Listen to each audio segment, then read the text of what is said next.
छिपे हुए दैवी गुणों का विकास पहले उस बार हुआ जब यह बालक अपने गांव के समीप अनूड़ गांव को जा रहा था। एकाएक इस बालक को एक विचित्र प्रकार की ज्योति का दर्शन हुआ और वह बाह्य ज्ञान शून्य हो गया।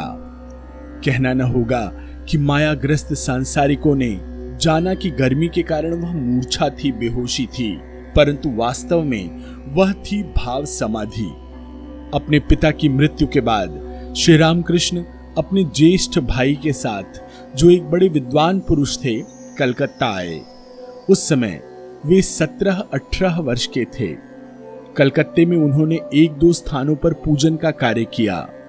इसी अवसर पर रानी रसमणी ने कलकत्ते से लगभग 5 मील पर दक्षिणेश्वर में एक मंदिर बनवाया और श्री काली देवी की स्थापना की। तारीख 31 मई 1855 को इसी मंदिर में श्री रामकृष्ण के ज्येष्ठ भ्राता श्री राम कुमार जी काली मंदिर के पुजारी पद पर नियुक्त हुए, परंतु यह कार्यभार शीघ्र ही श्री रामकृष्ण पर आ पड़ा। श्री रामकृष्ण उस मंदिर में पूजा करते थे, परंतु अन्य साधारण पुजारियों की भांति वे कोरी पूजा नहीं करते थे, परंतु पूजा करने के समय ऐसे मग्न हो जाते थे कि उस प्रकार की अलौकिक मग्नता देखा सुना कबहु नहीं कोई, और यह अक्षरशः सत्य भी क्यों न हो, ईश्वर ही ईश्वर की पूजा कर रहे थे। उस भाव का वर्णन कौन कर सकता है कि जिससे श्री रामकृष्ण प्रेरित हो, ध्यान अवस्थित हो, श्री काली देवी पर फूल चढ़ाते थे।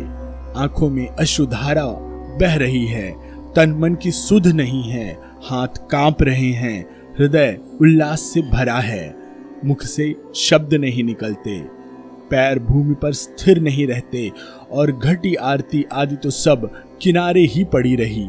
श्री काली जी पर पुष्प चढ़ा रहे थे और थोड़ी ही देर में उन्हें देखते हैं, स्वयं में भी उन्हीं को देख रहे हैं और कंपित करके अपने ही ऊपर फूल चढ़ाने लगते हैं। कहते हैं माँ माँ, मैं तुम, और ध्यानमग्न हो समाधिस्थ हो जाते हैं। देखने वाले समझते हैं कि कुछ का कुछ, परंतु ईश्वर मुस्कुराते हैं। बड़े ध्यान से सब देखते हैं और विचारते होंगे कि यह रामकृष्ण हूं तो मैं ही।